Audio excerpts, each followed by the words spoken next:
Chasing Prophecy Radio, where we discuss the unidentified, the unexplainable, paranormal, conspiracies, and much more. Starring your hosts and co-hosts, Jenny Nicasio, Sean Kelly, Trish Moe, and Jason Sledgehammer Ryan Petro. Brought to you by UPRN Network. Now for your host, Jenny Nicasio.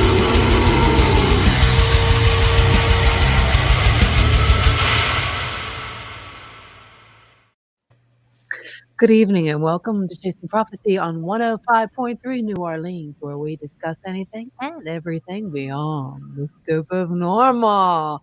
I'm Jenny Nicasio, along with my co-host, Sean Kelly, Jason Iapetro, and Trisha Moe. How's it going, guys? Happy Torture Tuesday.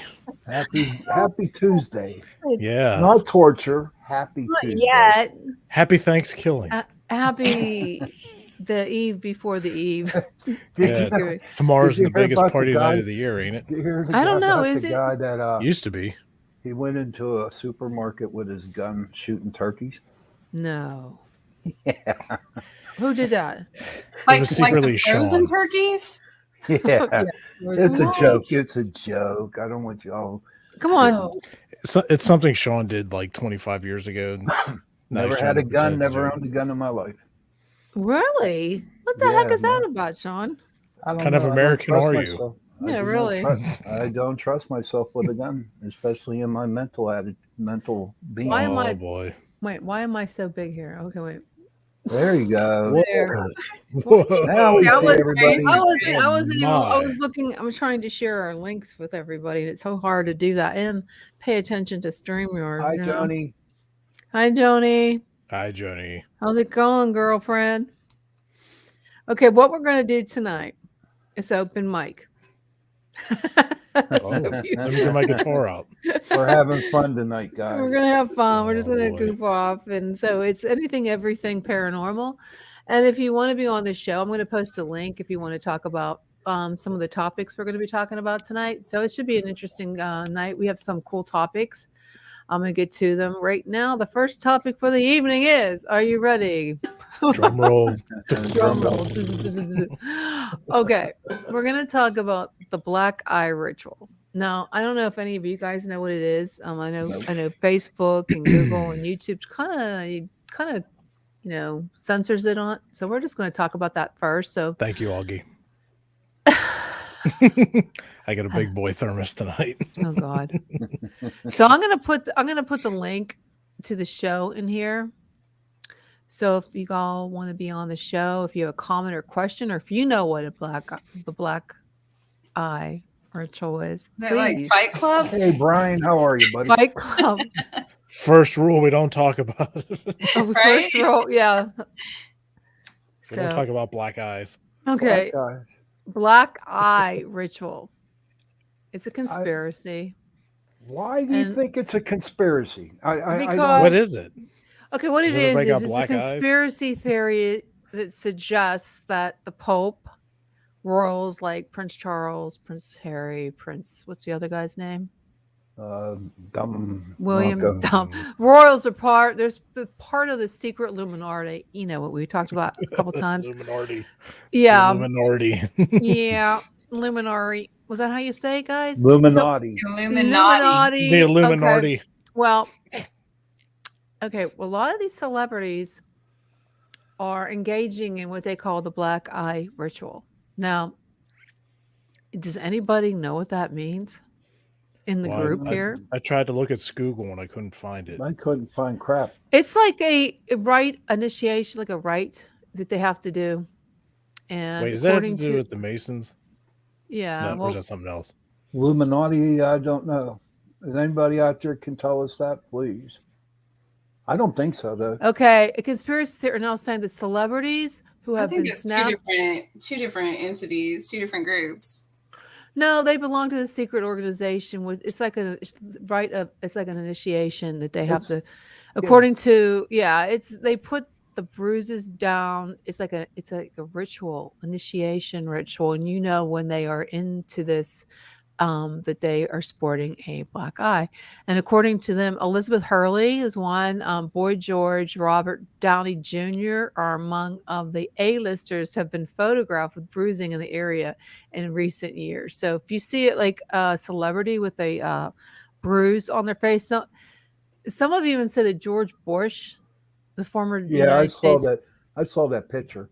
Yeah, along with the Pope and Prince Philip and Prince Andrew, all have been initiated into this secret society. Now, I don't know if it is true or not. So if you are in the chat and you want to, tell us what you think about it, even the Pope apparently, I'll show you. What do they do? Some guy come up and punch him in the eye? No, it's right. It's like a it's an initiation next. thing. It's an initiation. I know, but what do they do? I mean, shit. It's all back. It's all going back. It's all going back to devil worshiping, I think, and it's a bizarre facial bruise. I'm going to show you some pictures. I'm going to pull up please. I'm going to pull up some pictures right now. Let's pull them up. Let me. But it's only the left eye, correct? Yeah. Okay. It's only the left eye, which is kind of weird, and it's. So, what if the celebrities just got like injuries, since that's it's kind of odd. It's right. all maybe they're always getting photographed all the time, so it could be, people get beat up all the time. True, but it also could be that they got some makeup done, or why would they do that? I mean, why would they put that stuff on their face just to be? I have never seen that man. I have never seen that man with a black eye like that. No way. It looks like it's photoshopped. That's he's passed away, so that was probably a few years ago. They're saying it's a satanic ritual called soul scalping too, that they do this facial bruising. That's funny. I'm sorry. Here's Robert Downey Jr.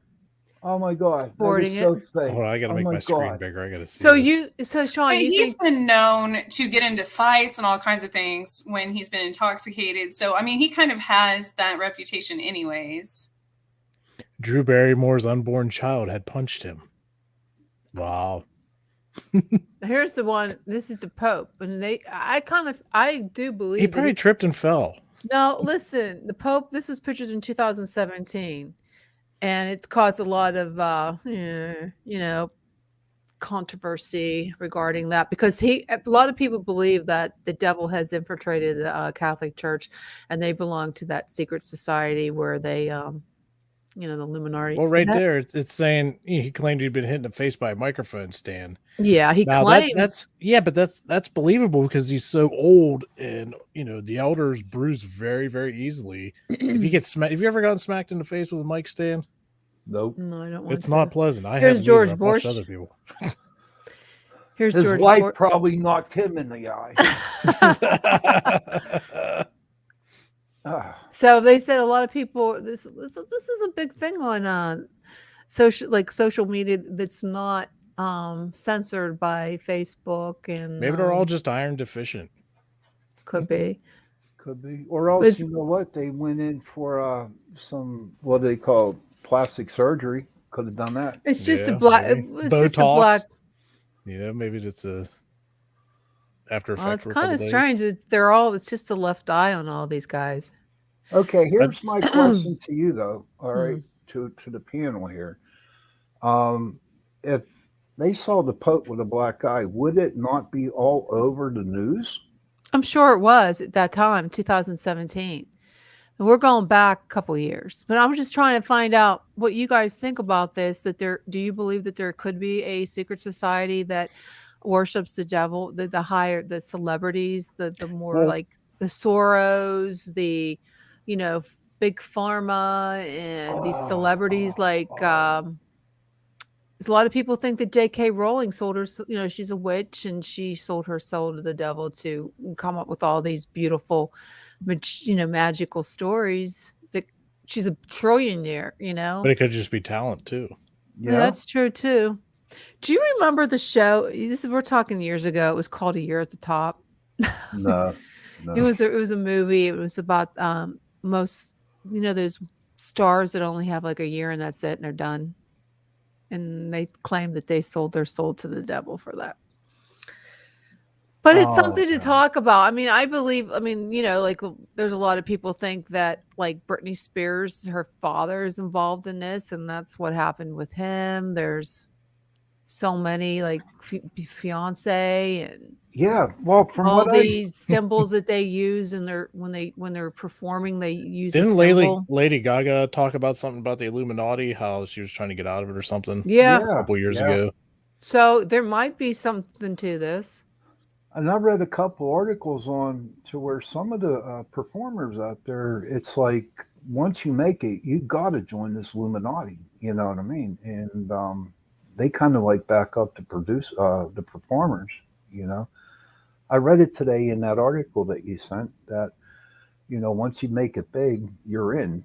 You know what I mean? They got you. Oh yeah, Yeah. you live by their rules at that point. Yeah, exactly. Well, I mean, I can see that not with and any type of occult thing. It's like there's always going to be power in media, and so most anytime somebody becomes big, they do want them to change their lifestyle because it's public, it's very public. And so that means there's somebody else always in control if they allow that. Mm-hmm. Well, what about Because on the money is contrary? power. So I don't think that necessarily correlates to any type of I mean, that's just the world, you know. On the contrary, what about like, we're saying, people selling their soul to the devil for fame and all that. What if they actually prayed to God and he just blessed them with a big break? That Or could even happen. law of That is a attraction. possibility. Possible too. And everybody's like, "Oh, they sold their soul to the devil." How do you know? Nobody knows. Maybe Nobody they prayed knows about that it and got a crap. break. You're right. You're right, Jason. No one knows that happened. What about this? That they're putting that together with the blood harvesting that they do. Well, I heard about that. that they That's feed off That's why the they look blood of so young. children. Yeah, on some island or something. That's how they all look so young as they're aging or something. A lot of people thought that was Epstein's island too. Oh, really? Mm-hmm. I Yeah. did not know that. But wasn't there back in the 15th or 14th century, there was a queen, or I don't know if she was a queen or not, but she got all the women that were Virgin women and drank Wasn't that killed Bloody them and Mary? drank their blood. I don't think it was Bloody Mary. I don't know what her name Well, isn't was. that what Dracula claimed his wife would take baths in the blood of the people that he slayed? No. So that's a big that's actually true. And he would actually, the real Dracula, even back then after war, he would drink his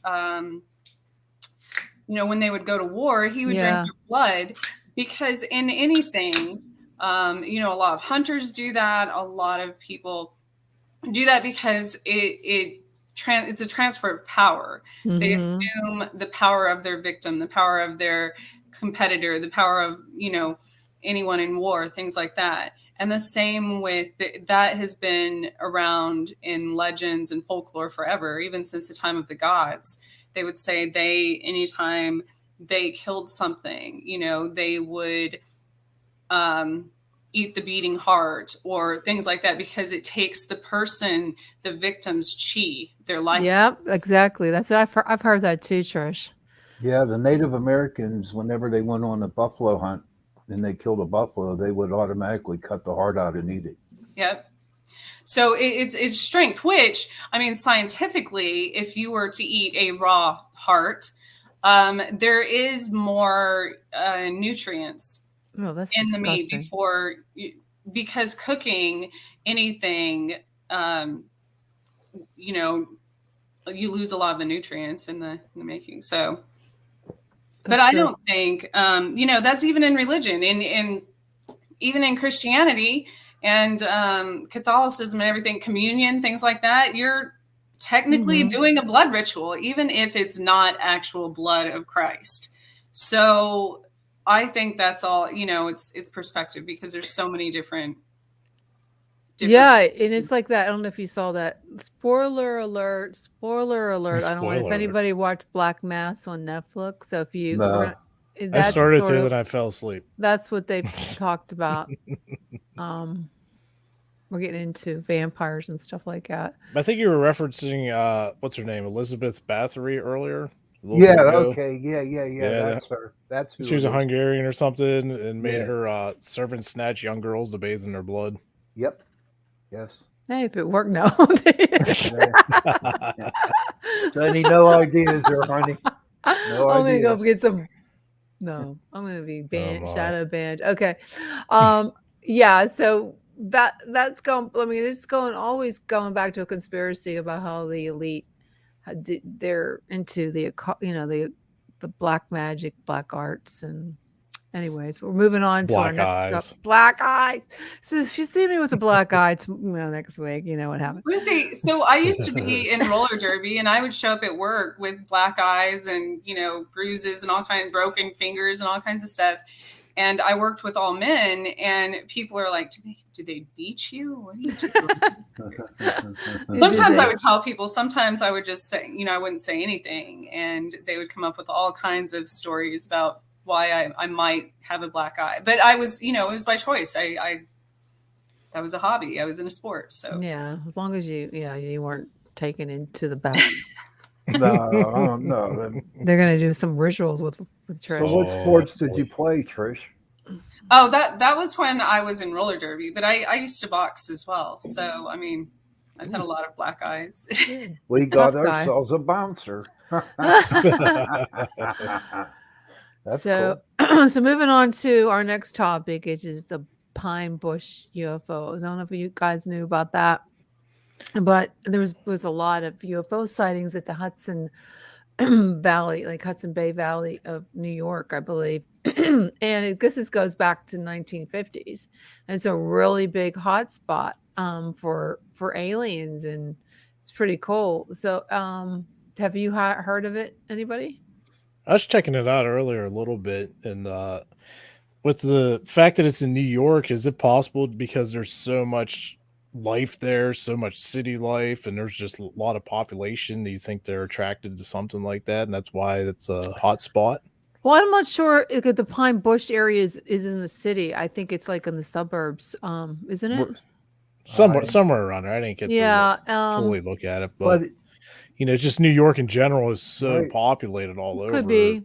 Especially upstate possibly. New York. Think about it, right? Missing 411. The first two cases on that show, them guys are from New York, upstate. Mm-hmm. And they claim at the time that they went missing that there was a ton of UFO action going on up there while they were missing. Yeah, it's a hotbed for reported UFO sighting going back decades. And according to the National UFO Center, I mean, MUFON, it goes way back. I mean, and they have a like a festival, sort of like Kecksburg has, and it looks pretty fun. I mean, I like to go check it out one of these days. But there's so many people that have seen it. I mean, we're going back to, like I said, the 1950s. It's been recorded. There's a couple of different YouTube videos, but not too many, because it's like one of the UFO sightings that you don't hear too much of, but they have the same triangle shape to it with the lights. It's pretty cool. I know there was one, what did they say? It was like 1950s, the 60s. It was this really hot in the 60s. And then again, it started that they actually saw UFOs go hover above the trees. And that's going back. That was like of the 1970s and then the 1980s and and then there's been unexplained lights in the 1990s. So it's a lot of the same triangle type lights. It's pretty cool. Huh. They call it the Pine Bush phenomenon because it's like everybody has according to these news, like this one article in Times Union, there's a fella called Zimmerman, and he says almost everybody has their own UFO story over there. It's like everybody sees it. It's like a common phenomenon. It would be pretty cool to see that. Like, you know what I mean? Definitely. That's like Kansas. I mean, it's like it's normal here. My cousin just said. My cousin just mentioned Blue Book, Project Blue Book. Blue Book, not back in the 50s, not Kelly 50s Blue Book or 60s, but like 70s, 80s, and 90s. Is it possible they were doing Blue Book back then? Oh yeah, they were Yeah. doing Project Blue. I thought It was that's when back it in started. 1940. Yeah, 1947, I think. Right around Roswell. That's when back when Truman They era. would. I saw something today about NASA caught something just above the Earth, like floating around and lost transmission or something with their satellite. They caught a picture of whatever's flying around, and they're like big things are going to be happening or something. Did anybody see that? Where was this at? On what time? It was on some news thing. I was just scrolling and I saw it. And, of course, I don't know if it's real or not because it's the internet. But talking about UFOs, it's possible. What is that thing that floats in outer space, Jen? We had a show on it that one time. The Black Knight? The Black Knight, yeah. Could it be that? Could be. And that Black Knight, that they never could figure out what the heck that was. And it's been Didn't they think it was a piece of debris or something? But like back in the 1800s, they saw it too. So how could it have been a piece of debris from where? I don't know. I mean, like with space junk. You got the asteroid belt and stuff flying around everywhere. Well, not in the 1800s. They didn't have anything like that. It would be the asteroid belt was there in the 1800s. Well, they didn't have been here equipment. forever. Well, I mean, they didn't have like space junk. They had telescopes. No, not in outer space. They didn't. They didn't do any silly. I mean, it just. And God, I love this show. I just love this show. I'm trying to find. I'm on Bub Top Secret. I'm trying to find out. God, let me see. I'm going to go on Godlike and see if I see anything. What was that? NASA put that out? Yeah, Jason? yeah. They said NASA because they lost like transmission or something right as they saw whatever it was. Let's see if I see anything. I don't know if it's real or not. Like I said, it's the internet, so it must be real. And you said you saw it on today, was it? Yeah, I was scrolling through some news stuff and it just popped up. I should have saved it. That's what I should have. Let me see if I see anything on there. So the funny thing, though, which I 100% believe, because if you do further research on certain things like that, they end up being more truthful than not. It's kind of like in Men in Black, they say they look up it's like National Enquirer and stuff, magazines like that for stories. And then that's what they investigate. Well, I think it's kind of the same on the internet. If you see something off the wall, then it's probably more realistic than something fabricated on maybe an even more, something that people would believe more, another channel. That's interesting. Here come the Men in Black. I don't ever see National Enquirer anymore. I don't even know if that's.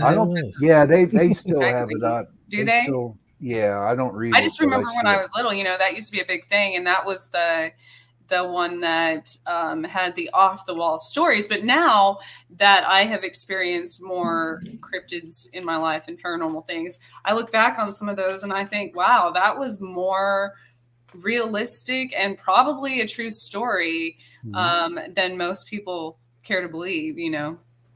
I really wish I read the National Geographic. I think that was a young boys porn book back then. That's what they used to call it. Young boys porn group. I thought that was the ads in the Sunday paper. No, the Sears catalog, brother. There you go. You're an old timer.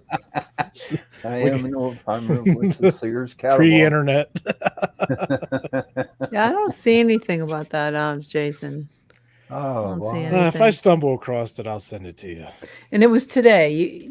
Yeah, I saw it today a couple hours ago. I was like, oh, that's neat. Does anybody in our audience want to ask a question? Come on, Brian, say something. Augie, say something. This is NASA to smash satellite into asteroid to test plan to save Earth. Is that what you're talking about? No. It was like something about a UFO, and because whatever's taking the picture they have up there, the piece of equipment lost transmission as soon as it started catching pictures of it, and then when it came back online, it was gone. So NASA lost. If I stumble across it, I'll find it. I'll have to dig it up, see if I can find it. Well, they're trying to blow up a Augie satellite. says something. They're supposed to be blowing up an asteroid that's headed to Earth, so I don't know. Oh no! Do you think that asteroid would make it to Earth? Honest to goodness, do you think it would? That would be great. You'd be dead, dude. We all would be. We wouldn't even feel it. I mean, no more Taysom prophecy. I mean, come on. If that I don't see happened, anything on it. I looked. There's nothing I could find on a lost transmission. Could you imagine if an asteroid like smashed into the ocean just east of us, and then like we had a giant wave come as far as we are, in PA it'd and probably go stuff? further. Oh It'd my God. It'd probably come to Kansas, and there'd be Trisha yelling at Oh us. shoot, I'd be safe.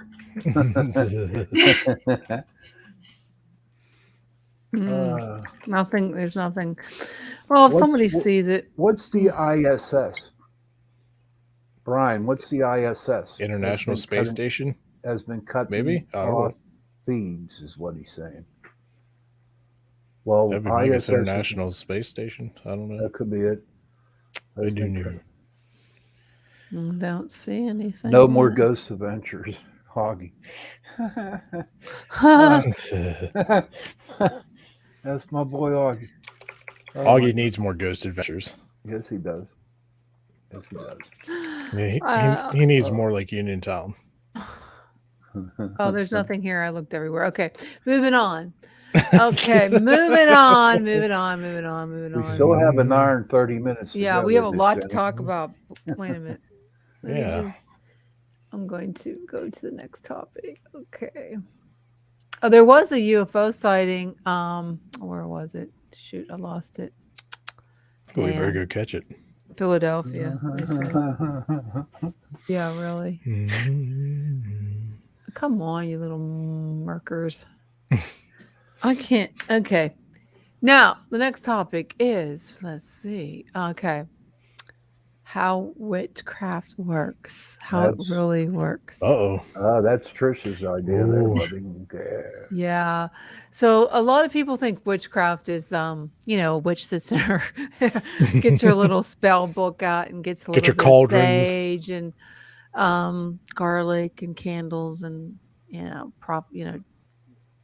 abracadabra. Shazam. And maybe if you watched Harry Potter, they have the magic book, and they, if you watch Charmed, do you remember Charmed? Although I don't like Melissa Maloney anymore. You know what's funny to me though? All these people that are so against witches and witchcraft and everything, yet they own all the Harry Potter books and let their kids watch Harry Potter and all these things. And I'm like, look. You could just watch The Craft from '96. There you go. That'll explain it all. Same thing. I mean, it's. I used to think that with my mom used to talk about how my great grandparents and the great uncles and aunts and stuff were very religious, and people back then, everybody in the church even did. What do they call it with the water things where they find water with the dowsing rods? Yes. And I'm like, so let's, there's so many things that we do in our everyday life that witches do. It's just other people don't consider it witchcraft. So what is this sorcery? Right. People with cooking, for instance, or like homemade potpourri and stuff. There's making oils with different herbs. Farmers' wives do that all the time. That doesn't mean they're, does that make them a witch? No. Back then it did. No, that's what I'm saying. They did all of that back then and weren't considered witches, but it's the same. It's the same thing. Well, modern witchcraft, like most of the witches that I've watched, like on the shows, like Bewitched and stuff, they're pretty cool. But are they good? Are they evil? I mean, are they trying to do harm? Are they trying? So most witches, unless it's certain types of voodoo, hoodoo, and I'm not saying all, I'm saying certain types, or black magic. Most of the witches I've ever known, for that matter, regardless of what, there's so many different types of witches. First of all, you have solitary witches, hedge witches, kitchen witches. There's what's a kitchen witch? A ditch witch. Does a kitchen witch make cookies? Yes. You can go down to the rental place and get a ditch witch. They do their spells and casting through cooking and through their intention of cooking. And so there's so many different types, but as far as the ones most modern Wicca or pagans believe harm to none through anything. So they do not, and most witches are considered, are even in some sort of healing career for that matter. So it's very rare to, I mean, it's out there. Yes, people still do black magic and curses and hexes and things like that. But it's the same with thoughts. You know, if you wish harm upon someone, if you wish ill will upon someone, I don't care if you are, you know, a Christian, good person, whatever, that's still putting that intention out there. That's still a form of black magic. You know, if you have hateful thoughts towards people or wish somebody dead, that is a form of black magic because there's an emotion behind it. There's energy behind it. Thoughts are energy. So witchcraft has energy, like from I was using black magic. Emotions form energy. Really shine my tires. What's that? You're an idiot. I said I was using some black magic. It really shined my tires. Oh my God. Oh. So a bag of peanuts. Witchcraft is the belief that there's power, emotion behind like a thought. So, well, right. But also witches use elements to enhance the power and the intention behind their spells. So whether they're using herbs and food or fire or water or air, things like that, it enhances the power behind their intention or that thought. Jason, go ahead and put your 2 cents in. Oh, I know you want to. Yeah, you can just see it coming from his eyes. It's like oozing from him. Sean, what are you thinking? Like I've got I got some thoughts turned. I'm gonna see where you're at. What I'm thinking about, the witches that I know, okay, here in Pittsburgh, and I know a lot of them and their covens, they're the nicest people on earth. They don't mean no harm to nobody. No. No, not at all. In fact, they're the first ones, if you were in trouble or hurting, they'd be the first ones to help you, you know. The only thing when you talk about bad witches, it's the stuff that we saw in the movies a long time ago. Look at the Wizard of Oz, that Wicked Witch of the East, man. Come on. You know, everybody saw that back when that story came out, and everyone thought that black witches were like that, were mean and cast spells. But, you know, even like Trish was saying, the power of thought. You know what I mean? If I wish harm on somebody, it could happen. And then it's not, I'm wishing it, but the universe is actually taking my wish and putting it on somebody. And the universe cannot differentiate good from bad as far as your, you know, it's like the law of attraction. So, or say, for instance, hypochondriacs, things like that. If they're constantly thinking they have an illness or thinking they're going to get this, then it usually happens. And that's why, because the universe is bringing what they put focus into, what they are energetically bringing into their life. So, hey, John. John Bentry is joining us tonight. We were talking about witchcraft. And yeah, I just saw your message. I was watching a cool show on Netflix called Hellbound. It's a Korean show about demons that come for people. It's actually a pretty good show. Yeah. So we were talking about witchcraft right now. We talked about the black eye ritual in the beginning, and then we switched to the bush. What was it? Pine Bush UFOs. I don't know if you ever heard of that. Yeah. Yeah. So that's what we're talking about now. So what are your thoughts on any of these topics? Well, you know, it's a funny thing. I think you know my story. I was really 100% taken in by the UFO field until I looked at the religious side of it and went to some religious conferences. But I don't know. I think that anytime you start asking for information that you're not supposed to have, I think you're opening up a doorway. I really do. Even though, you know, the white witchcraft, they're not evil. You know, I've had a lot of women, girlfriends that I think were probably practicing black magic on me. That's funny.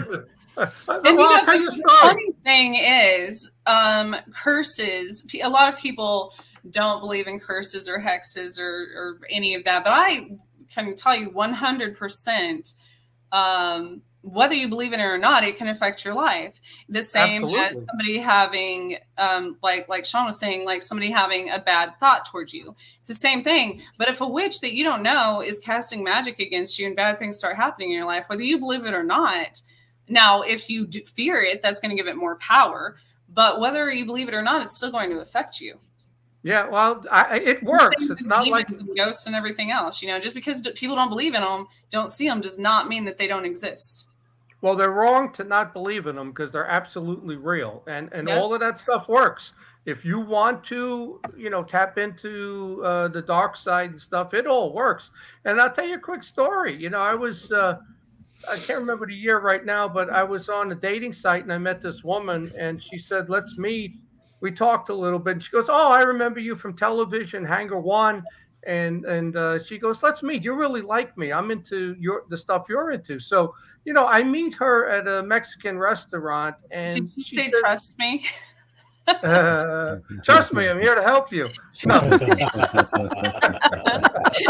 But she meets me at a Mexican restaurant in Monroeville, and we start talking, and she goes, "I just got back from South Africa. I participated in exorcism." And she said she was there for a month. And I said, "Well, did you have a priest with you? How'd you do this?" She goes, "No." And I said, "Well, what'd you do?" She goes, "I had a voodoo priestess there."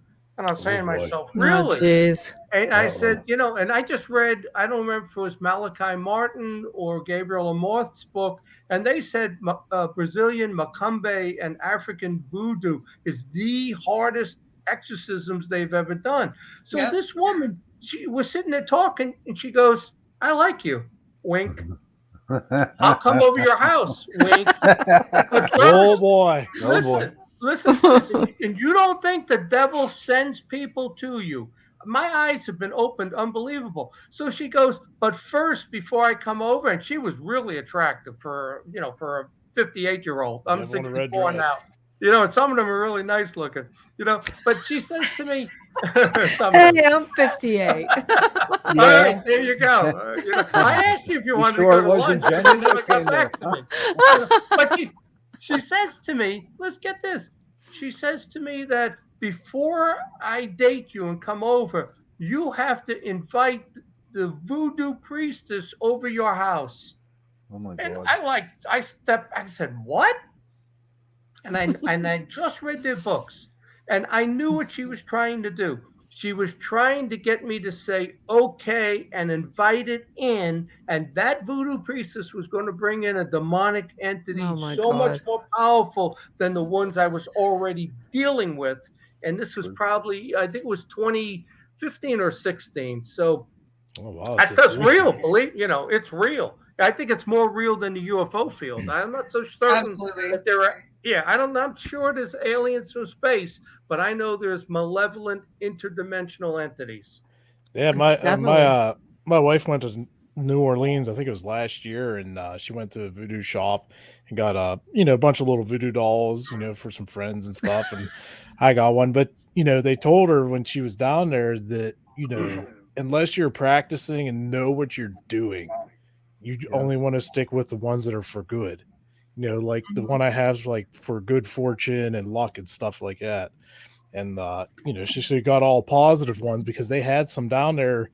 She was telling me that, they're like this unless you know what you're doing because this is some serious stuff. So it's really cool to hear a story about that and, putting everything together to, voodoo is some intense stuff that you don't want to mess with. It is. I mean, I was in New Orleans in '96 and I bought a bone box.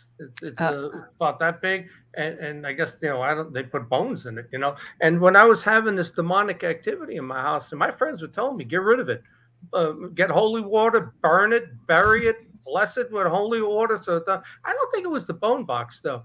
I had gone to that antique shop at the West End, right at this West End Circle. huge antique place there. You know the one I'm talking about? Yeah, I know what you're And talking about. I've seen it. Yep. and when I was in there, I bought a couple of pieces of furniture, and then there was a glass encased wolf's head with Latin writing on it. And I said, where'd that come from? At the time I didn't know. So I said, where'd that come from? And he goes, it was used in either a carnival or a circus. I'm telling you, that thing, when I brought it into my house, I think there was something attached to it. I was about to say that's another thing. If you buy things from estate sales, antique shops, mirrors, especially jewelry boxes, things like that, you never know. Especially if it's something handmade, like a hand carved box, things like that. There's energy behind that jewelry. There's energy behind handmade things.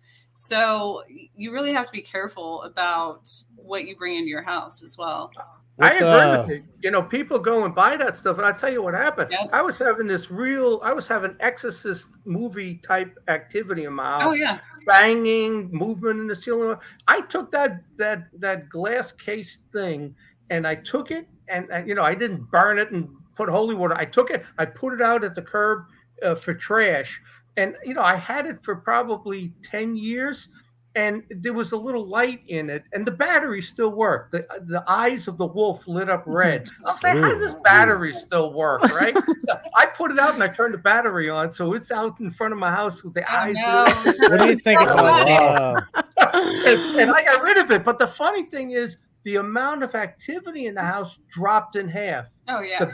The heavy banging sounds were light tapping sounds after that. There was something attached to that thing. And that whole shop there at the West End, that is a creepy, creepy place. You want to do a haunted, Sean, you want to go do a haunted thing? Contact them and ask them if you can come over there. I guarantee you that place is full of spirits at the West End. What do you think about like a Debit Box? Because people sell those on like eBay and stuff. They're sealed up and they claim there's demons trapped in them.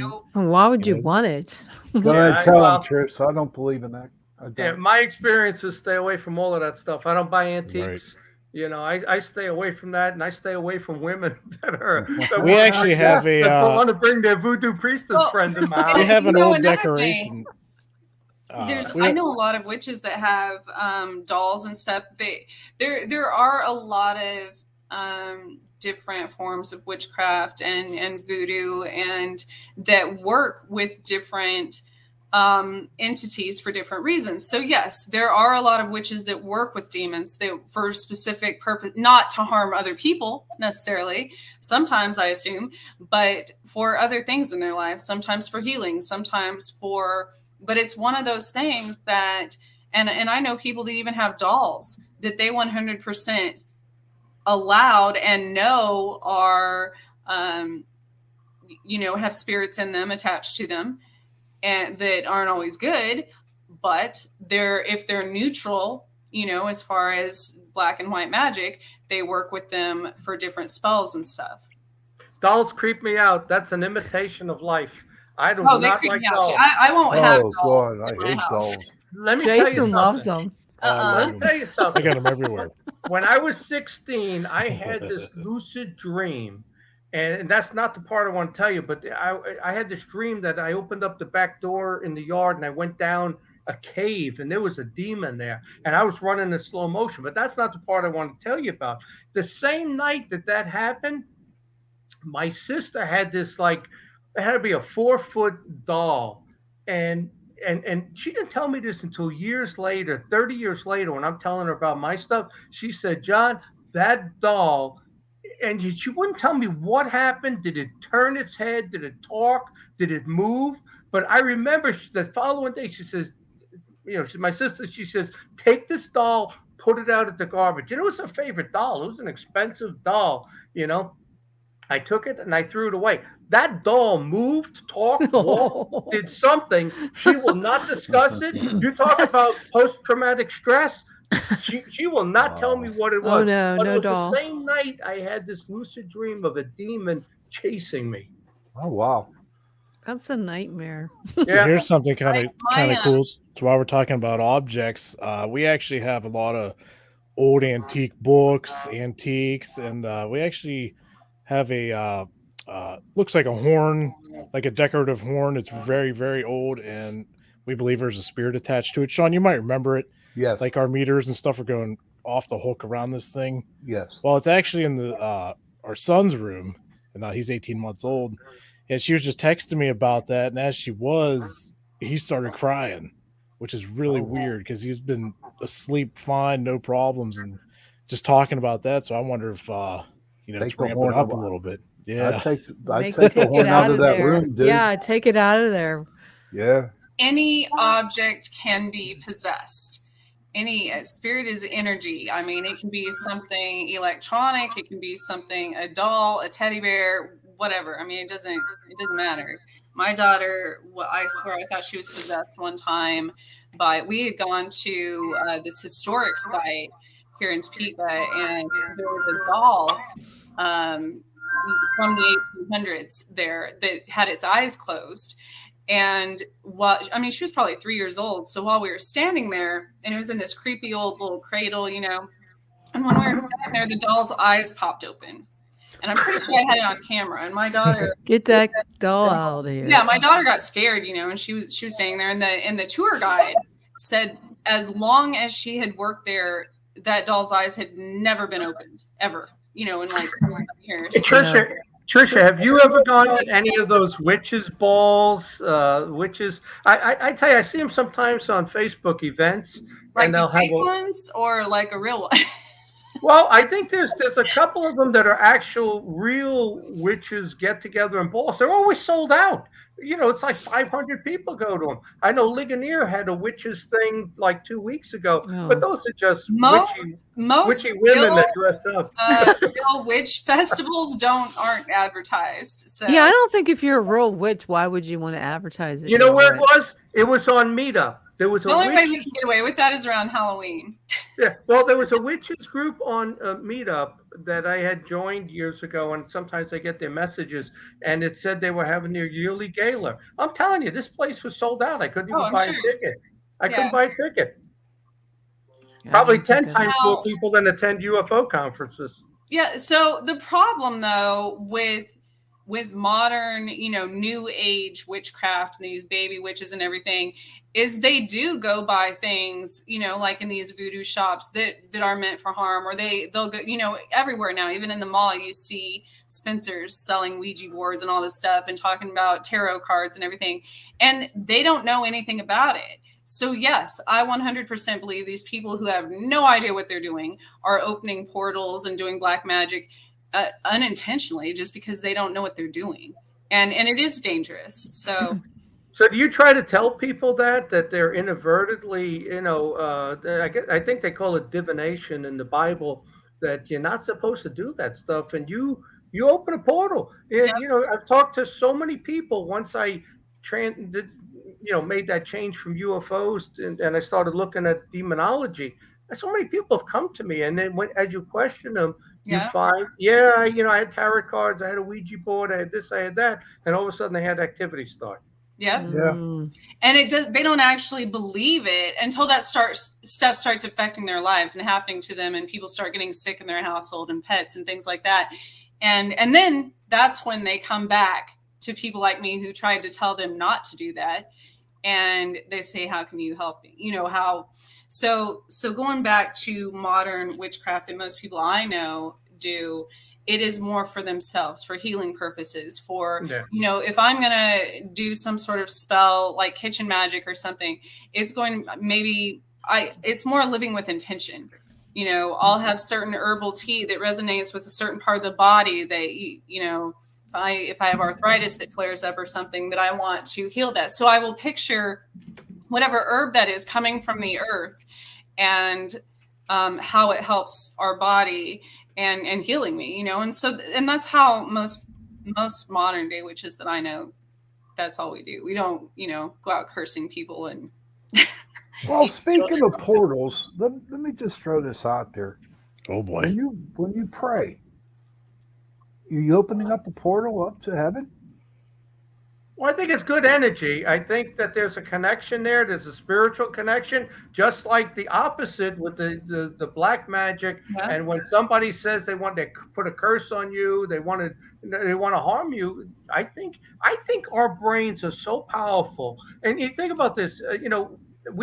I don't believe in evolution. I believe in creation. And I think Adam and Eve, probably had a 300 IQ. They had a direct telepathy to God.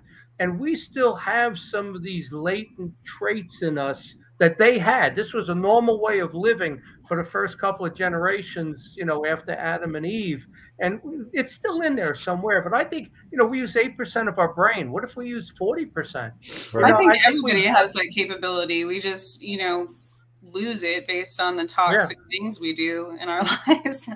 Yeah, or generation after generation, you're getting farther and farther away from the line, and you're losing some of that ability. And we don't practice it, And it's the same thing as prayer groups, or even in church when the entire congregation prays for someone who's sick or injured or something.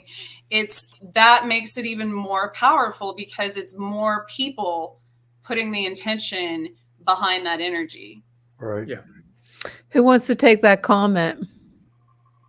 My mom did a Ouija board when I was little. Then I got home. I agree. I agree. Highly possible. Definitely. It's like opening your Now, front door to cyber demon. Did you play with the Ouija board too? You have to be 8 to play with that. No, I think I that's don't know. 18 to buy them now, maybe. I don't know. Oh, really? You have to be 18 to buy a Ouija board? In some stores, yeah. Well, at one wonder about time they that. were selling them off the shelves. You just go to a toy store and they were selling Yeah, like them Hill, they were nothing. A Ames, couple of Kmart. years ago, when I was a Rotary Club president in New Stanton Youngwood, just a couple of years ago, we'd go and buy Christmas toys for kids. So we get a list from the elementary school, Stanwood, and I went into Target to buy all these gifts, and I'm in the toy area. Oh, The demons what's the got him irony in again. that? The demons boy. got him again. Ah, is that irony, ain't it? Oh my goodness. Oh wow! About to talk about a Ouija board. And Yeah, you got to watch John. He Holy has the smokes. demons that hang around him. Yeah, they must not want him to talk about it. I think that's But right. Cyber Demon, let me ask you that question again. Did you also play with that Ouija board? He's cyber demon. Sean wants to know if you played with the demon. Did you play, Jeez. did you play you with play demons? with the demon too? No. Were they sitting there playing army figures with you or He probably what? fell asleep. I don't know. Well, we're gonna move on from demons. Since John, he's, Holy crap, man! yeah, he Yeah, I said- was little, thought it was fun. Really? Okay, there you go, Cyber. You know, Are you I had sure a you're friend of his mine. mom took him in A the And friend we of mine a used it. very long Okay. time ago in like early teens, he was telling me a story about how him and some buddies were playing with an Ouija board. They didn't know what they were doing, and they had like candles lit and all this stuff. And they said it got really intense and like stuff started flying around the room. And I was like, that's impossible. But No, it can't happen. you know, back then we didn't know any better. I wasn't part of that. He just told me Now, the story about it. And I was like, holy smokes. a lot of times depending on the people who are doing it or participating in a Ouija board, it can also be their own energy. It can be like poltergeist activity, because think about it, especially with kids, if they're all sitting around a Ouija board and expecting something scary to happen, that's a lot of anxiety. That's a lot of energy behind that. And that can actually stir up Open up a energy in the portal. environment that manifests things happening that might not even be supernatural related. What happened, Okay, John? let me You got ask Hey, you John, that welcome question, back. aliens or You demons? know what? Let me ask you a question, Chris. I'll tell you something interesting. When I get into these discussions, I've had 4 other radio shows I was on. And, when I start talking about the paranormal side, not UFOs, the paranormal side, it goes down. I've had Kevin Smith called me twice, said somebody was trying to take the broadcast down, and twice it did go down. One time there was a helicopter hovering over my house for about 5 minutes. They're coming for you.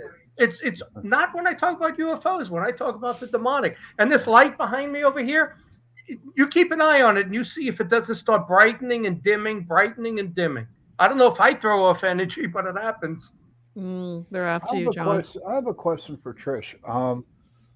Now I have a friend that is a witch, okay, but she also uses a Ouija board. Me and her used to duke it out for like hours on end.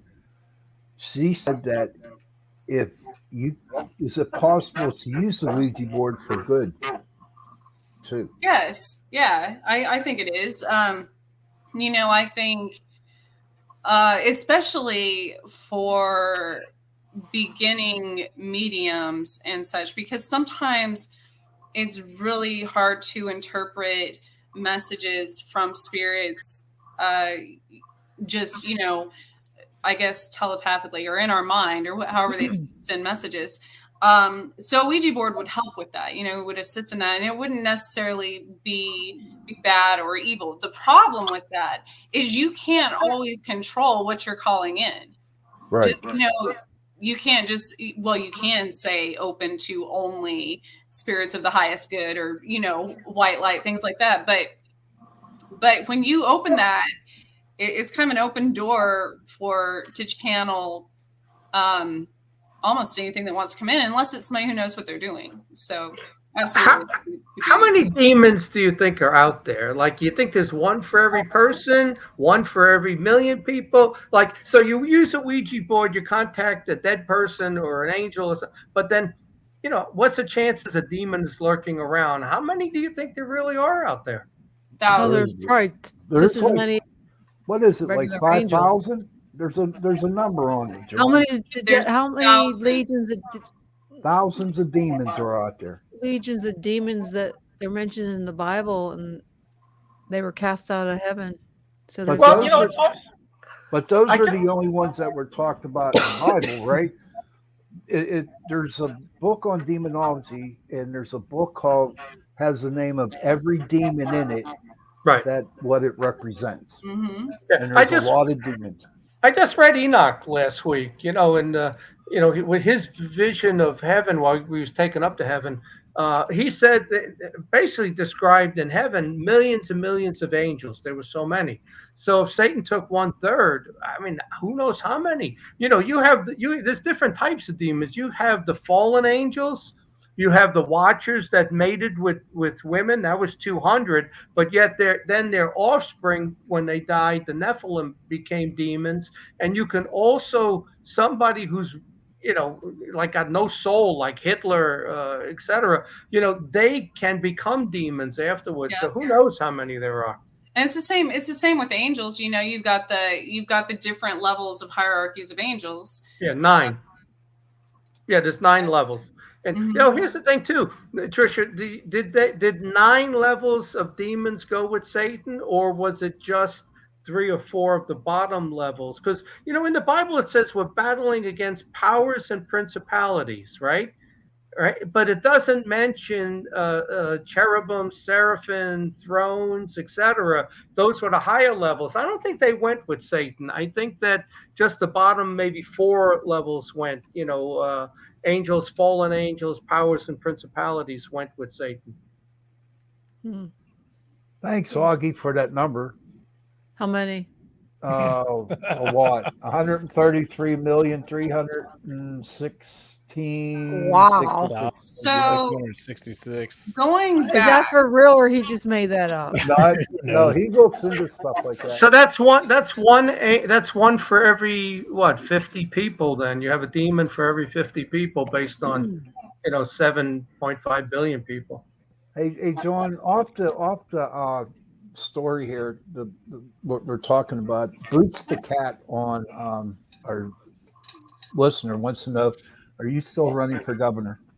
Yeah, I'm still running for governor, and I probably shouldn't be doing these shows.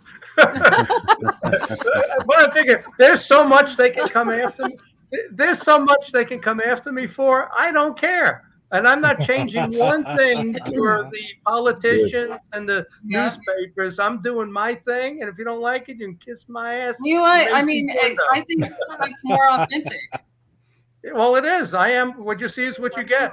And people who know me know what you see is what you get. I don't lie. That's the truth. My belief in the universe is what is meant for you will always be. So as long as you stand in your truth, then you're protected. And I think there's a reason I'm running. I feel that. I say like I'm such an underdog. Those well-known politicians, there's 6 or 7 running. They got millions of dollars. I'm funding my own campaign. But I just got this feeling I'm supposed to be doing this. Yeah. Look at the dude from New Jersey. Yeah, I'm the the driver. Ed Durr. I'm the Ed Durr of Pennsylvania. Yeah. There you go, John. There you go. But, Okay, we're gonna move on from demons to oh geez, elementals. deja vu. Oh, deja vu. Deja vu. Deja vu. Yeah. So I just had something here I wanted to talk about, but I can't find it. Deja vu? Yeah, deja vu. How does it work? I got a theory about that. What is You want to hear it? Yes. Absolutely. Go ahead, please. Well, everybody thinks that deja vu means you lived past lives because you have these memories, But I actually only a couple of months ago I was thinking about this, because I tell you what, I went to Europe with my kids when my son graduated Penn State, and we were in Florence, and when we turned the corner to the main square in Florence, I knew I had been there. It looked so familiar to me. I had seen it. I felt like I had been there numerous times, right? Mm-hmm. So, but at the time I said, well, I must have been, I am Italian 3/4, so maybe I had been there. But here's my thought now. I think when you're in heaven as a soul, you're watching everything that's going on down here. I think that deja vu is a memory of you watching for hundreds of years before your soul is called to enter a body. I think that's what it is. I don't think it meant you lived before. I think you lived one time, but I think you had viewed everything from heaven. Mm-hmm. Oh, wow. I think that too. Or it could be like like what did Augie say? Like what Augie's saying, it's sort of like the metrics that you're going into a different realm, that you're not that one particular moment you're there, but then you actually are back where you are. You know what I'm saying? It's like sort of like the Matrix. Or could you actually call it time traveling? It could be. Could be. See, that's my thought. I don't really believe in even in psychics and stuff. I believe either somebody's telling us that information, spirits, aliens, whoever, government projects, or we've already been there. So I think it's either time travel or an outside source. Let me tell you something else why I think it's a view from heaven.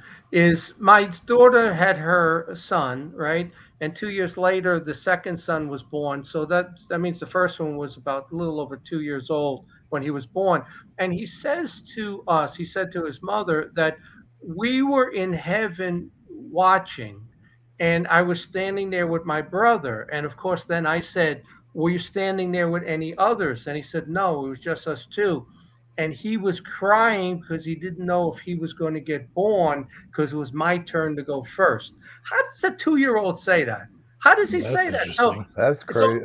So my mind is, even though my daughter says she's going to have more kids, I got a feeling she's only having those 2, and that's it. But that's why I say, that's why I believe they see everything. They see it. And I think all of those kids that got aborted, they were in heaven waiting for their turn. This was their turn, and they got aborted, and they didn't get their chance. Whether that means they get refunneled in the guff and they come back 100 years later, I don't know, but they're probably up there crying because their mother didn't want them. Well, I had a theory about, I had a dream about it one time when I passed, and then I passed this abortion sign, and it just all, I literally had like this emotional breakdown when I had this epiphany once about abortion, that and murder and things like that, as far as like even murder of adults. I mean, I'm not an abortion, but there's a balance, there's a universal law and balance system in the world, so I believe that anytime, it's like anytime someone dies, that's when a soul can come in, right? So then there's someone, that's a lot of the reincarnation beliefs and such.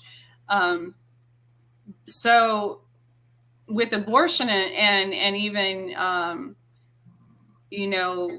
murder and things like that, I think it disrupts the natural balance. So that means if something is killed or whatever,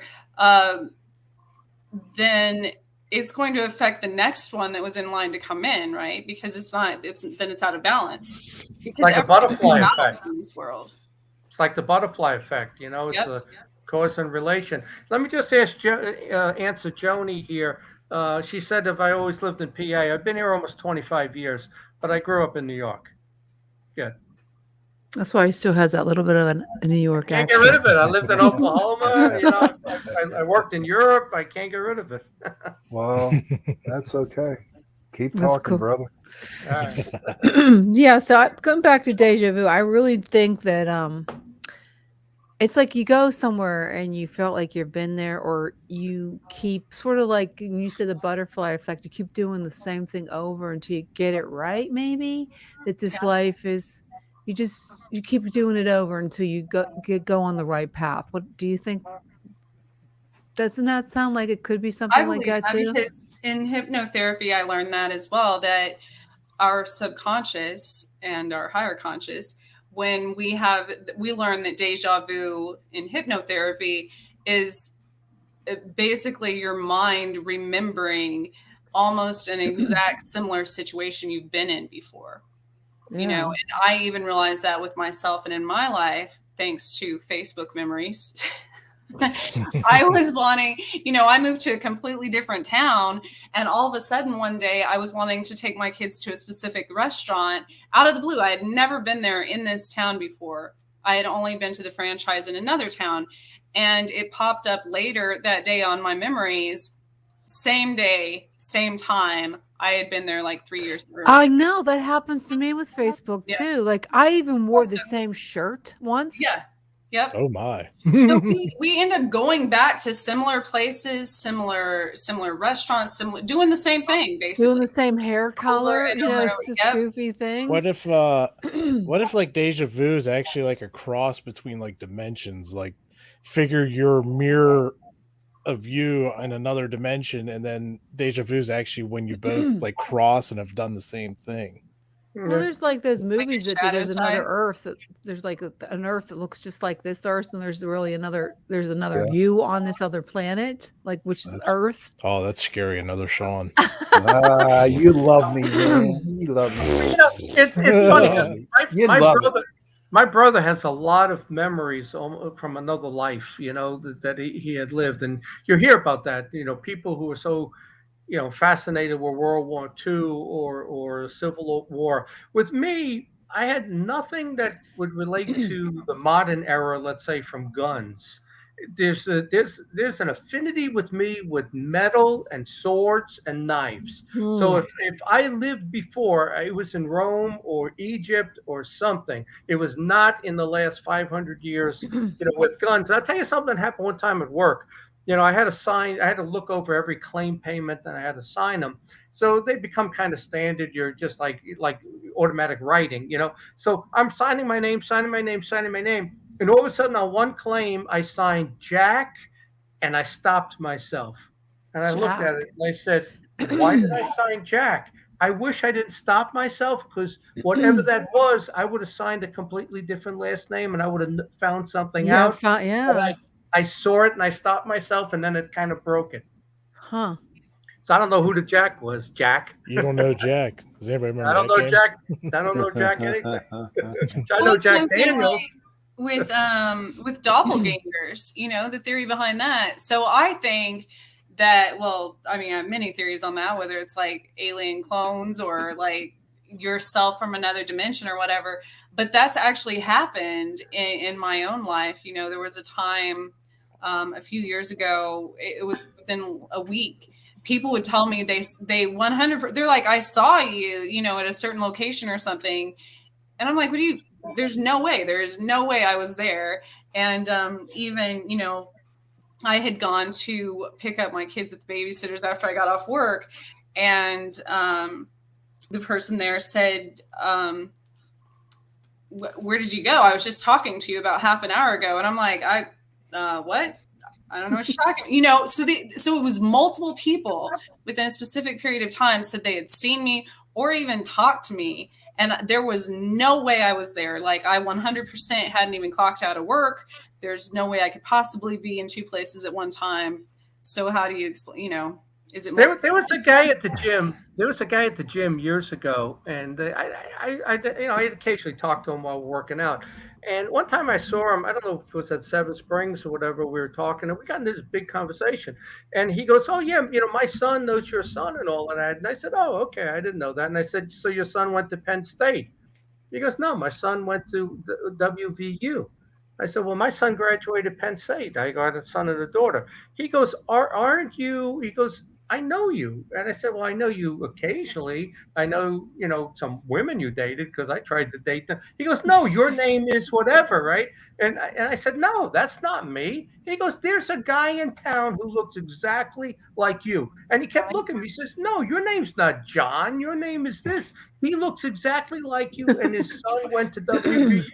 I said, sorry, man. That's not, I'd like to meet the guy. I hope he never commits a crime and it's on video because they're going to Speaking of that, so this is years ago in my early 20s. A buddy of mine sends me this picture and he's like, dude, did you do something that you shouldn't have been doing? And I'm like, what do you mean?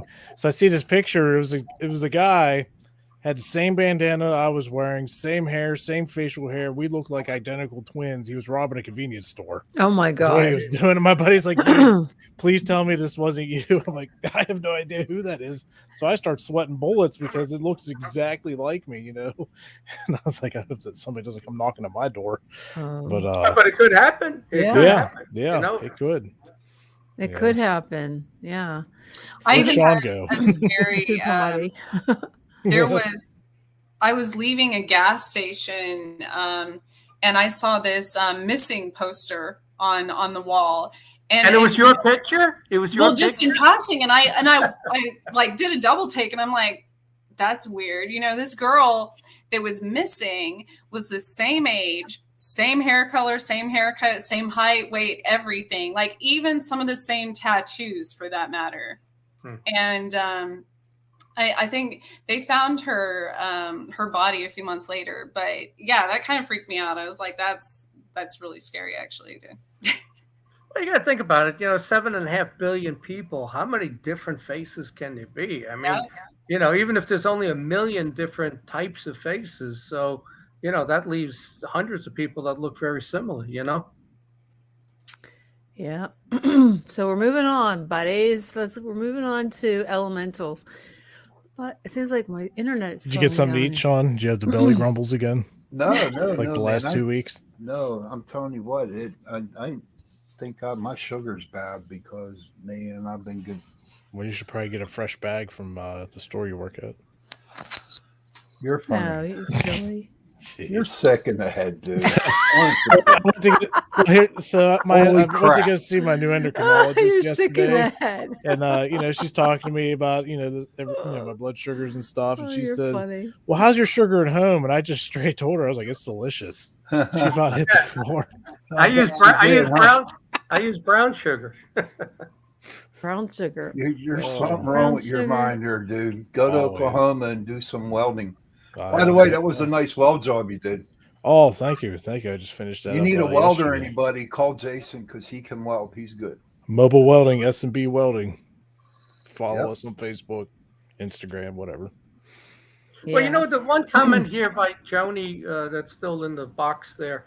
She says children are more open-minded than adults. I think it's not really open-minded. I think they just left, like my opinion, that they're in heaven watching, and they got this connection to the spirit world, and that's still there for the first couple of years. I think they can see spirits. I mean, I was in the car with my daughter and the kids, and he's the firstborn. He's looking up and he's doing the Hulk kind of thing and looking up, giggling like he's looking at something there, from the car seat. And I'm looking up and say, I don't see anything. What are you looking at? I think he saw something, and maybe that Spirit was doing that like the Hulk, and he was doing that same type of thing. But they got a connection there. That's why all four of my grandkids, I asked them questions. I ask them, what do you remember? What do you remember about being born? Do you remember heaven? And it's the firstborn that gives me all these answers. The others haven't so far.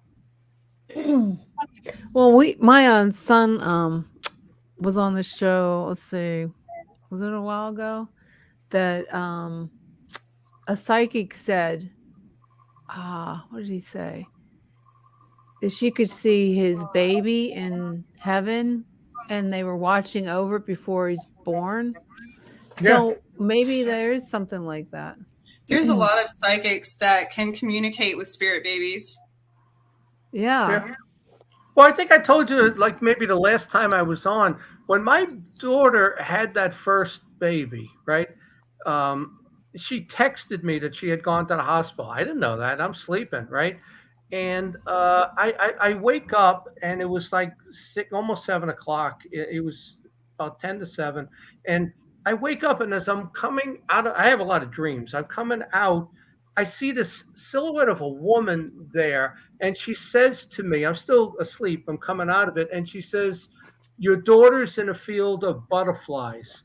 So I wake up, and this was right after meeting the woman with the voodoo priestess a few months later, right? So I said to myself, what is that? A field of butterflies? Is this something to do with this voodoo woman putting a spell on me or something, And so I get up, and I check my phone, and it's the message said I just went into labor, and it was like, no, it was the message was at 4 something. So I text my son, your sister went into labor at 6:57. I don't know why it said 6:57, because the message was at like 4:03 a.m. right? So a few minutes later, I'm thinking to myself, what does angels mean? So I go look it up on the computer after I get up and I have my coffee, and it says the butterfly is the soul of a child before it comes into the mother for birth. So I then tell my daughter, I text her, and I said what it means, and she goes, Dad, get out of here. I'm sitting here in the hospital, the TV's on, and there's yellow butterflies on the screen. And a kid gets born at 6:57, which I originally texted my son. The kid was born at 6:57 in the evening, even though I texted everything is relevant. People don't believe that until they start looking back on things like that. So even if you think you did or said something by accident, it's always relevant. I don't believe in coincidences. And you have some connections. And I tell you, when I had that demonic stuff in my house and this was going on, I had some minimal telepathic abilities. Like there were things I just knew was going to happen. We did the baptism on that firstborn, and we went to the church and everything. We came home, and then they said we're going over the brother's house. I had this overwhelming feeling we were going to get in a car accident, and the baby was going to get hurt. And I didn't say anything. I said to my daughter, can you put a pillow on the side of him, like between him and the glass and stuff? And she looked at me. We get in the car. There's like 4 of us. We're the third car. The light turns green. 1 car, 2 car goes. We're in the third car. We go. I turn to the left. Here's this car barreling right through the light. It just T-bones us right on the side with the baby. And I knew it was going to happen. I wish I would have told everybody, let's not go. There's something, but I did want to go in the car with my daughter and the baby. And the baby was fine. It's funny. The 3 adults in the car were all had whiplash. The baby was fine. He screamed, and he was fine after that. Well, I agree with you on that, because like I'll plan on going somewhere, and then all of a sudden something comes up, and I'm like about 10 minutes late, 15 minutes late doing something. And then when I get to the place, I find out that there was a major car accident. You know what I mean? That happened, and I was going in that direction, and I'm thinking that 15 minutes, that if I would have left right on time, I would have probably been in that accident. And I'm superstitious that way because let's say I'm ready to go to the gym and then it's like, oh, I got to check something and I get on my laptop and then I say to myself, I'm ready to go. And I say, well, you know what? I'm leaving now 15 minutes later. Should I be leaving 15 minutes later? Is that good or bad? Because I'm very superstitious about that stuff. You know, did you put yourself in so many times in my own life that, you know, all of a sudden my keys or something turn up missing right when I'm going to leave the house. And I know I always put them in the same place and I'll find them somewhere crazy, like, you know, but it'll take me 10, 15 minutes to find them. And then I'll hear about an accident that would have been in my path or something will spill or, you know, something will happen with one of my pets or like they'll get out and I'll be chasing them around. But it's always actually saved me from something that I probably would have been involved in. So I never get mad about, you know. It's crazy how all that works. I've had that, you know, several instances myself. You know, I come up on something, whether, you know, it was a wreck or, you know, just the other day I was heading to work and there was a landslide just minutes before I drove down this road, you know, to work. And it's, you know, I got up late. I left 10 minutes later than normal. You know, I could have been smashed in that. Who knows? You know, Did you ever I believe it all happens for a reason. Did you ever have when you're a kid and one of your shoes is missing, your sneaker or something? You could only find one. And you need both, obviously. That happened to me all the time as a kid. I knew I put my two sneakers right there. Then when it's time to get dressed for school, whatever, I'm looking. I only got one, and a lot of times I don't find it until like a week later. Yeah. Oh, wow. There's Little a goblins reason. got it. So, well, that goes into elementals. I was going to say that too. Sometimes there are tricksters in your house, but Yeah, let's talk about the elementals. Those little earth creatures, nature's angels. Oh, they're cool. I do believe in leprechauns. I will tell you that. Okay, so why do you believe in a pot of gold. leprechaun? Did you ever see one? Did I ever see one? No. But Are you Irish? Are you Irish? My Irish upbringing. They make There some you great go. lucky charms, tell you that. I'll tell you what. You know, when I go prospecting gold, I get some gold. And I know that leprechaun's hanging around me. You know what I mean? So. Well, not all leprechauns are nice, Sean. I heard they're a little nasty. Did you watch the movie Leprechaun? Is that why you said that? Well, yeah, I watched Yeah. that too. Okay. There we go. Thank you, Hollywood. Yeah. Thank you, Leprechaun, Hollywood. gremlins, blah, blah, blah. I'll tell you No, a seriously, story. there's a lot of them. Go I ahead, mean, Sean. Yeah, and I said the story again, but for new viewers, when I was living in an apartment building, I had my son over because me and his mother were divorced. And what happened was we were sitting outside in the garden, and all of a sudden we saw these little white lights going off in the garden. You know, Ladybugs? no, not at all. It wasn't that time of the year for the lightning bugs. And so he said, Daddy, look. And so the next morning we go back out there and there's a perfect mushroom ring around where we saw the lights. And I was like, damn, that was a fairy ring. And What did you see? A mushroom? mushroom ring. I never seen one of those. Can you explain that to Trish? Trish, can you explain that? So fairy rings are so. There's so many legends and folklore that say, you know, people used to get drawn into the fairy rings and stuck in them if they didn't, or danced to death, things like that. There's so many different stories, but there's been so many reports also, like Sean's, about fairies, and usually in forests and things, but obviously sometimes in people's backyards. And it seems that every time there's fairies spotted, they leave a ring of mushrooms. Now, in my experience, I believe in larger fairies as well. You know, if you see a giant ring of trees, things like that, a lot of times that can be a fairy ring, or different kind of arches and gateways in the forest can also be a fairy ring. Now, if you disrespect the animals or the land, the fairies and the a lot of other elementals obviously have been said to trap or lead people astray or even harm them. So that's a fairy ring. Yeah, exactly. Exactly, a fairy ring. Why is there a commercial on I mean, here? this sucker was perfect. What do you think about going into the forest? Like, do you hike, or what about going into a forest at night? Do you have any fear of that?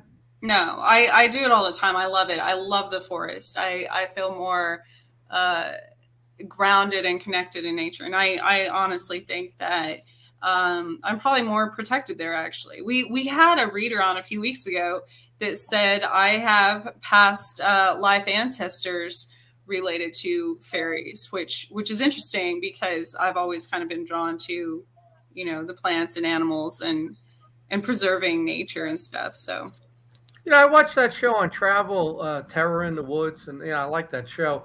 But I don't know, forest, and that creeps me out, man. If there isn't a direct path in and out, and I'll tell you why. In a lot of the reading I do to write my books and the research, I've always come across where, whether it was Native Americans or it was the Vikings, whoever it was, they would banish the spirit to the woods. So they didn't know what to do with it. They didn't perform an exorcism. It was like somebody had a spirit in them, whatever. They would somehow manage to banish it to the woods. So I think, all of these evil spirits are in the woods with the missing 411 and, even Blair Witch with Ellie Kendrick, I don't want to go in the woods. There's a lot of spirits in the woods next to my house too, so don't worry. Yeah, there are. There's good ones and bad ones over there. Yep. but I think it is important that you have to be able to discern from your own thoughts. A lot of, I've learned that through meditation and things, because you can quiet your mind more.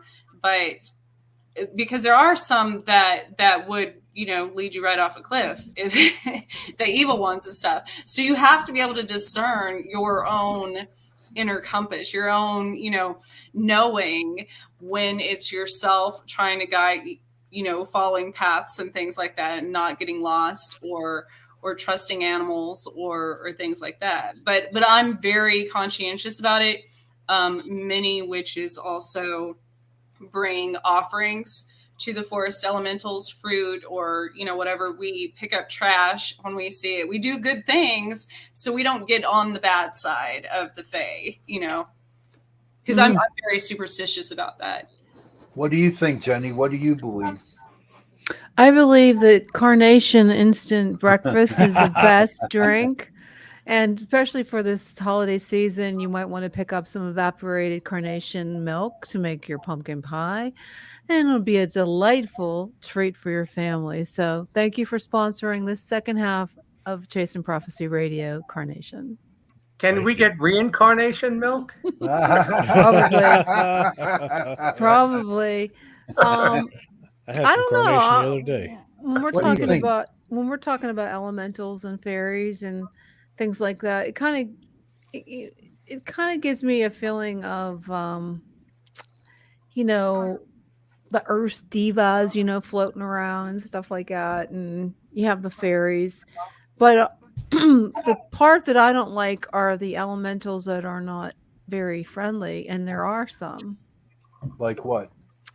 Like the leprechauns and the gnomes, and there are gnomes, because I believe there is, and Yeah, the they're little gnomes. the little trolls that live under the bridge, the little the tricksters and the I just spirits had that a- aren't really happy and friendly. What's that? I just had a loud bang on the roof. I heard it. I heard that bang. Did you hear that? Yeah, I Boom. heard it. I heard Well, it's a thunderbird coming in. You see the light? You see the light Coming to flickering? get you. it. Yep. I don't know did. if you saw it. It just started flickering. Well, I thought you got rid of all your spirits. I don't think you can ever get. It's flickering again. I don't think you could ever get. It's flickering. My daughter. Oh, we slept should show him the over. video of the light getting turned off upstairs in my house. Yeah. My sister and her daughter and her husband came out to visit, and they stayed upstairs where we had a lot of haunted activity in my daughter's room. And they told me the next morning they were up until like 12:31, and the daughter falls asleep in my daughter's bedroom. And she says, and my sister says, it was probably 1 in the morning, 2 in the morning. There was such a loud bang up in the attic that if they weren't awake, she was awake, but the others woke up from it. The daughter woke up from her dream, and she said the next morning, she tells me, Uncle John, I was dreaming I was in the room and the closet turned into a doorway and there was something there pulling me in and I Oh, was wow. getting pulled into the doorway. This is the room where my daughter got attacked by shadow people back in 2010. And I hear that sometimes when I lay down. There's such a loud, and sometimes the bang is above me in the attic and at the opposite end of the house, like a split second later, boom. How can it be, even if it was a bird or something that wouldn't hit that quickly? Yeah.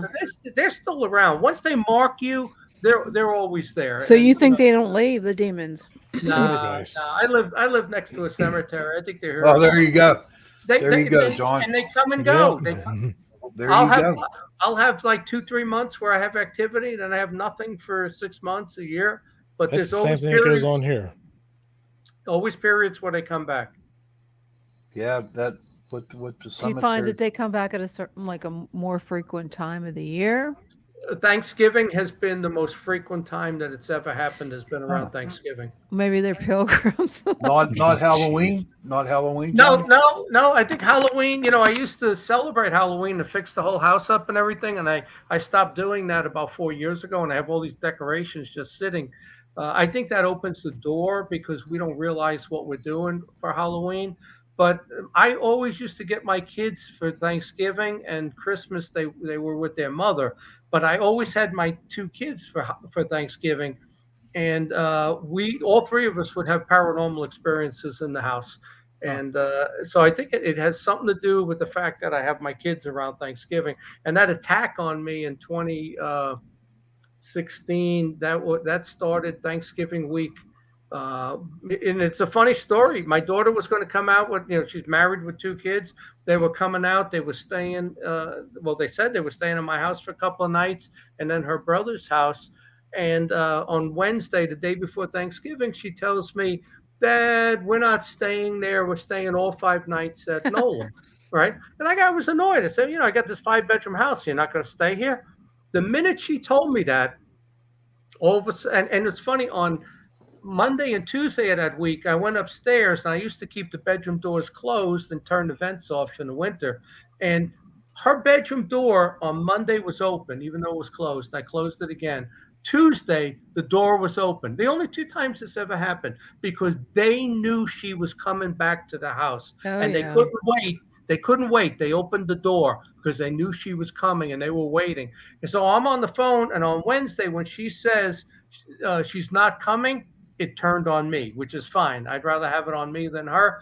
And I got into a demonic attack, being poked in my leg, poked in my forehead, and then all this crazy activity in the ceiling, banging sounds, creaking sounds, sliding sounds, knocking sounds, and it took a long time to get that out. Whatever was there, that was the voodoo priestess, whatever she wanted to bring in. Can we investigate your house?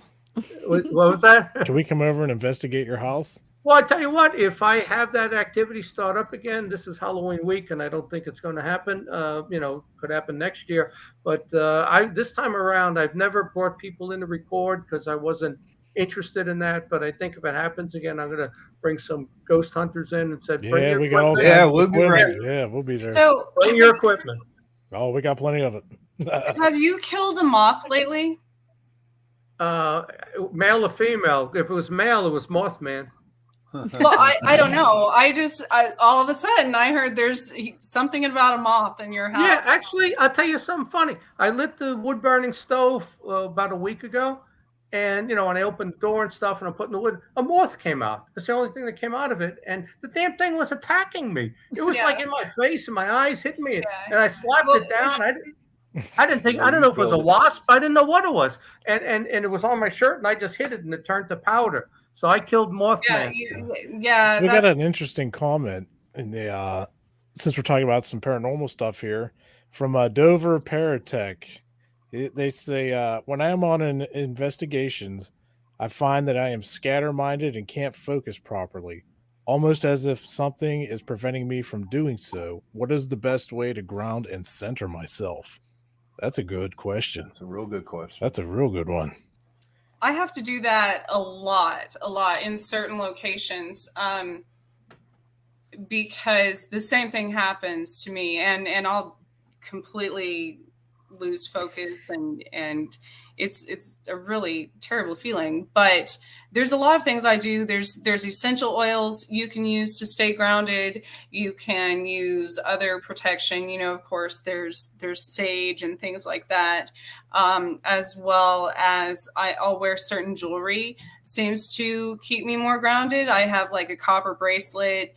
I have certain silver things depending on the location. Sometimes certain locations are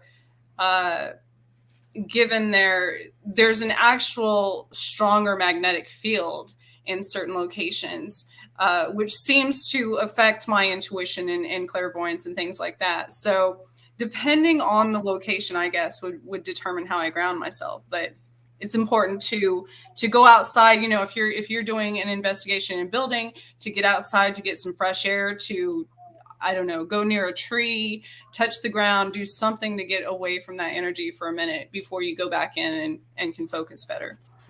See, I think, with investigations, I feel like it could be something, could be distracting you, something that doesn't want you, to be found or whatever. Right. But also, I found, being an investigator myself, that sometimes you subconsciously get so excited for the investigation and using different equipment that you forget what you're even doing. Like, well, I got to do this, or I want to do that, and then before you know it, it's over, and it's like, what did I actually get done? Right, Jason. You took the words right out of my mouth. Yeah, that's how it was for me. Because to me, the excitement is calling the person, setting the date, getting the equipment together, going out to the house. And I am so built, there's so much stuff going around, so much energy going around me, that when I get to the place, I have to take a step back, and I have to just like push all the energy down through my body, through my feet, down into the ground, and just to cleanse myself. Then I can go in and do what I got to do. Yeah, you're just grounding. Take a couple deep breaths, grab something to drink, just kind of. Yeah. You can use water to ground yourself. If you picture the water as a grounding element. Yeah. How many times we've been on an investigation, Sean? We're the ones that have been really active. We get so excited and pumped up, then we lose track of kind of what we're doing. We're like, okay, let's take 5. Yeah, let's go outside, get a breath of fresh air, calm down, and then we can go back in and focus even better on what we're doing and get better results. Absolutely. We do that all the time. We do that a lot of times. Yeah.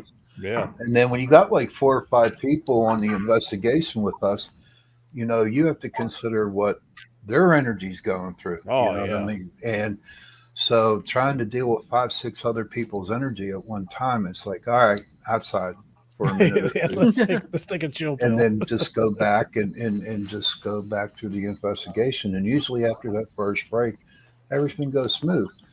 But to me, it's crazy but the energy now, and after the investigation, I am so damn tired. I am so hungry. Honest to God. Your energy. I know. I've seen your meals at Eden Park. Yeah, man. They don't have the buffets no more. And Saturday night, midnight buffets after investigation. Please, man, Eden Park, if you're listening, bring that back. God, I'm telling you, man. I used to eat like a pig. Oh, when I was in high school, every Saturday. Honestly, I think it helps if you have a plan also. If you're investigating a building and you kind of have a plan as to, okay, I'm going to investigate the first floor, second floor, whatever, and you kind of stay on track. It's hard. I mean, obviously with spirits, they're unpredictable most of the time, so you can't, it's hard to stick to like a very detailed plan. But as far as staying on track and kind of staying focused in that, I think helps. I have ADHD, so I have to do that with everything in my life. But there's like. Well, I hope we answered your question, Dover. Yeah. Well, thank you, did. Well, thanks for joining. I'm just sitting here listening. You're gonna fall asleep, girl. She's grounding herself right now. I'm grounding my sleep. Short circuiting to the ground. You didn't get no nap today? No. No. I was Okay. busy preparing for Thanksgiving. We have so much to do, and What are you making? What are you making? You gonna make a Well, turkey? we're having turkey and stuffing and butternut squash casserole, mashed potatoes, green beans, mushrooms, like roasted Sean, you got some mushrooms. saliva coming out right here. I have. No, I hate that stuff. I made Nantucket pie. I've never made that before. What the heck is Nantucket pie? It's really good. It's like cranberries. But the only thing is, I didn't follow the recipe. It said, the last part of the recipe said, make sure you put a pan underneath because it drips. Oh my God. I had the biggest mess in my stove. It took me, for a long time. Oh, But Can I stop by afterwards? My son and his wife are vegan, so they make this fake vegetable ham. Tofu. Oh God. Oh, vegetable. Oh no. It gives me heartburn. I need. Well, last time I went over, last year they didn't invite me because the year before I said when it was done, I said, I got heartburn now, and I think I'm going to go get some turkey. I couldn't imagine eating vegan stuff on Thanksgiving. Oh God. I know McDonald's has Thanksgiving stuff. We were talking about that at work today, and oh God, tofu turkey. Oh my God. Trish, I know that you're one, right? You're a vegetarian, correct? No. I thought you were. No, you need the meat. Yeah. I kind of a paleo diet, meat and fruits and vegetables. I don't, but I am very conscientious, about food also has vibrations. So I try to eat like grass-fed meat. Yeah, you want the animal that hasn't been tortured before you eat them. Because you are what you eat. So they're not tortured. Oh, there's some butchers that not butchers, but there's slaughterhouses that really. Oh yeah. And you can find them videos on YouTube and things like that. Yeah, that's the one I watched. I almost became a vegan. I mean, vegetable. What do you call it? Vegetarian after I saw that. Yeah. When those slap them in the head. I love cows. I love cows and chickens and pigs. I love them all. When those guys pass away, if reincarnation's true, the guys shooting them in the head with the bullet thing, they come back as a cow. Oh God, they torture the cows. This way they know how it felt. And even the pigs that they I wasn't going to eat bacon ever again after I saw the one about the pigs. Yeah. What show was this? What show? That was a YouTube video. If they torture the pigs, they stick them in. They're not allowed to move. I know you don't want to hear it. It's terrible. But I will say they taste absolutely delicious. Come on. Love bacon. As long as I don't see it, everything. Bacon makes everything better. Everything except liver. Oh, I love liver. I had a pet pig one time, and his name was Hamilton, and I stopped. I could not cook or eat bacon the entire time he lived with me. Oh, yeah. Wow. If you'd have fed him bacon, would have made him my a gosh. cannibal? No, bacon is the best thing that ever was made. But oh man, I cut liver every day at work. Liver's delicious. You just don't know how to make it. Dude, have you ever seen it whole? It's actually bad to eat. You coat it in flour, you fry it, put some bacon in it. Onions, it's delicious. Try cutting it. It's the most bloodiest. I know, it's disgusting. It is disgusting. It's very disgusting. I can't look at red meat. It's bad to eat because the liver is what filters all the toxins. I know. Yeah, that's what I was about to say. Why would you? It's still delicious though. It's not. I mean, like. I guess some is okay because of the blood and the iron and stuff, but they say too much is really bad for you. But I have it once a year. When I cut it, that's all you smell in the meat room is iron. Well, that's good. That's why I have it, because I'm anemic, so I hit Oh, God.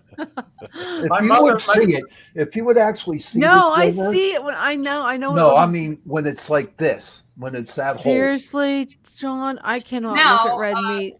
Going back to like witches and hunting and stuff, and why a lot of witches keep my sister was hunting like a week ago, and I asked her if they had kept the hides or the skulls, and that's a way to honor the it's kind of like in native cultures we believe in using every part of the animal. So if you're going to kill it anyways, a lot of witches keep those things as a symbol of life and death, and to honor the animal that died for their food.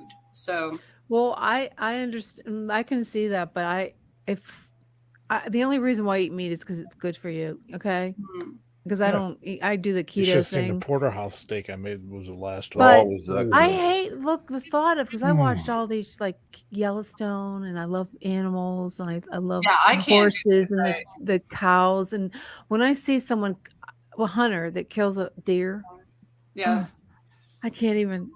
I can't do it. I won't date a hunter. They're saving then you again, from they're think saving about you it. from smashing it with your car. Right, but also look at it. If we didn't have the deer, how could we eat They're back so then? beautiful. So that's what they're made for.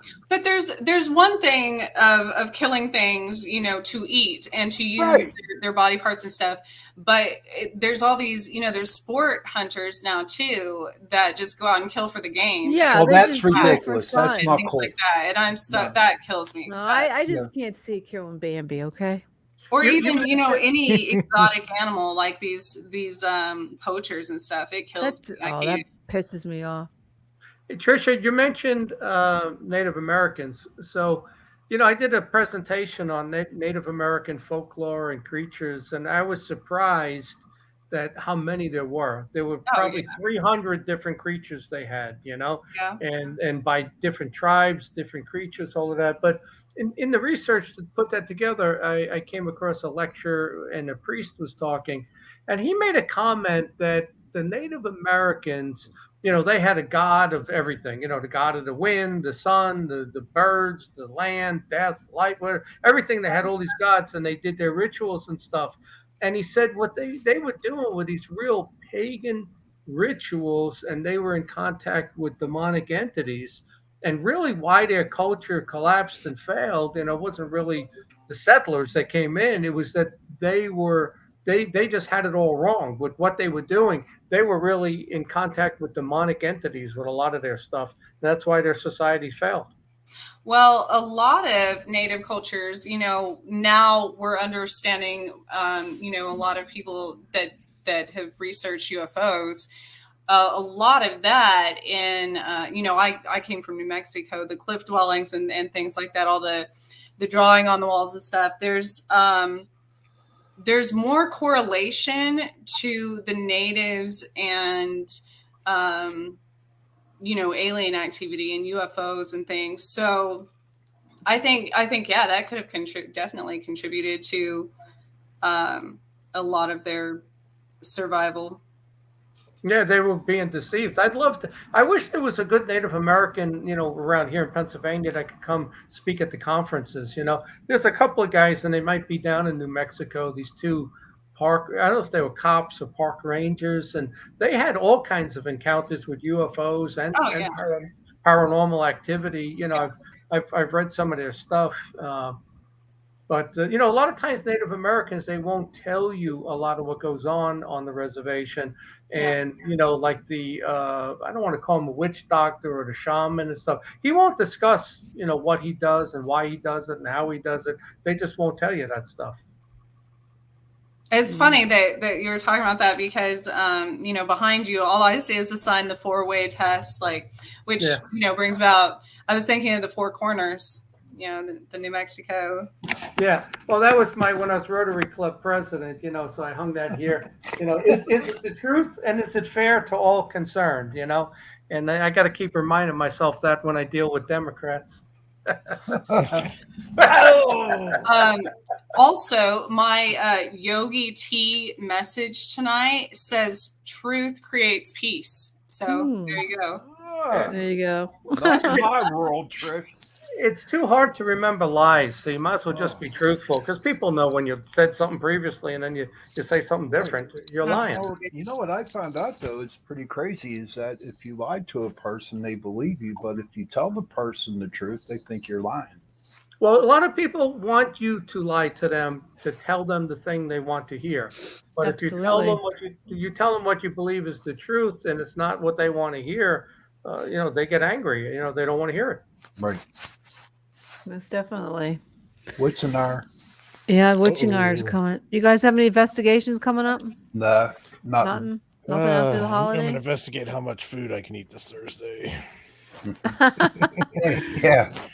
All I You- know what's is your- I want to wish everybody here a happy Thanksgiving. Most definitely. Yeah, happy happy Thanksgiving. Thanksgiving to you're everybody and our grateful for- listeners, and Yes. enjoy Happy Thanksgiving. Sean, your what family. are you going to talk food, about and- tonight? My guest, he canceled that. And so Oh, no. whatever comes upon my brain and not my mouth, I'm going to talk about. I want to talk about gratitude, you know. Even though I'm supposed to have a paranormal show, I like to take it off subject and talk. I'm going to talk about gratitude because it is Thanksgiving, and I'm definitely grateful for a lot of things, especially Most the last. definitely.